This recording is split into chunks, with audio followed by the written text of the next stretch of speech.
बहुत काल तक सूखा रहने के बाद कलयुग में अंतिम समय में बहुत मोटी धारा से लगातार वर्षा होगी, जिससे चारों ओर पानी ही पानी हो जाएगा। समस्त पृथ्वी पर जल हो जाएगा और प्राणियों का अंत हो जाएगा। इसके बाद एक साथ 12 सूर्य उदय होंगे और उनके तेज से पृथ्वी सूख जाएगी। कलयुग के अंत में भयंकर तूफान और भूकंप ही चला करेंगे। लोग मकानों में नहीं रहेंगे, लोग गड्ढे खोदकर रहेंगे। धरती का 3 हाथ अंश अर्थात लगभग 4.5 फुट नीचे तक धरती का उपजाऊ अंश नष्ट हो जाएगा। भूकंप आया करेंगे। कलयुग के अंत में प्रलय होने का जिक्र है, लेकिन ये किसी जल प्रलय से नहीं बल्कि धरती पर लगातार बढ़ रही गर्मी से होगा। तपस्वी लोगों की तरह फल मूल व पत्ते खाकर और कितने ही आत्मघात कर लेंगे। कलयुग में सदा अकाल ही पड़ता रहेगा। सब लोग हमेशा किसी न किसी कलेशों से घिरे रहेंगे। किसी तो थोड़ा सुख भी मिल जाएगा। सब लोग बिना स्नान करे ही भोजन करेंगे। देव पूजा, अतिथि सत्कार, श्राद्ध और तर्पण की क्रिया कोई नहीं करेगा। कलयुग की स्त्रियां लोभी, नाटी, अधिक खाने वाली और मन भाग्य वाली होंगी। गुरुजनों और पति की आज्ञा का पालन नहीं करेगी तथा पर्दे के भीतर भी नहीं रहेंगी। अपना ही पेट पालेंगी, क्रोध में भरी रहेंगी। देह शुद्धि की ओर ध्यान नहीं देंगी तथा असत्य और कटु वचन बोलेगी। गृहस्थ पुरुष न तो हवन करेंगे न ही सत्पात्र को उचित दान देंगे। वनों में रहने वाले वन के कंद मूल आदि से निर्वाह न करके ग्रामीण आहार का संग्रह करेंगे और सन्यासी भी मित्र आदि के स्नेह बंधन में बंधे रहेंगे। कलयुग आने पर राजा प्रजा की रक्षा न करके बल्कि कर के बहाने प्रजा के ही धन का अपहरण करेंगे।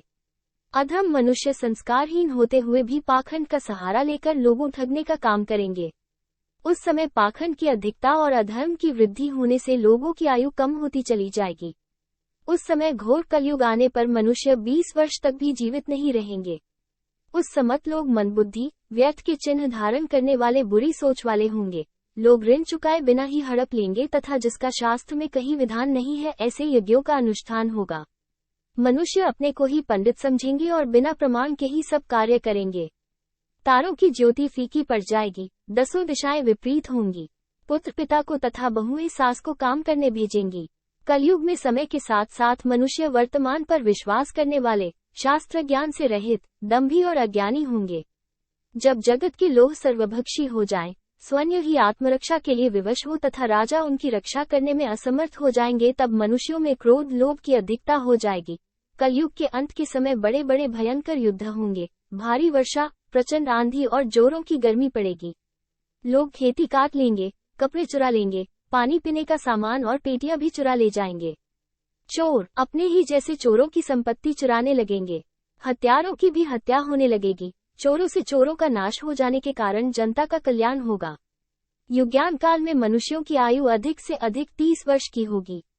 लोग दुर्बल, क्रोध, लोभ तथा बुढ़ापे और शोक से ग्रस्त होंगे। उस समय रोगों के कारण इंद्रियां क्षीण हो जाएंगी।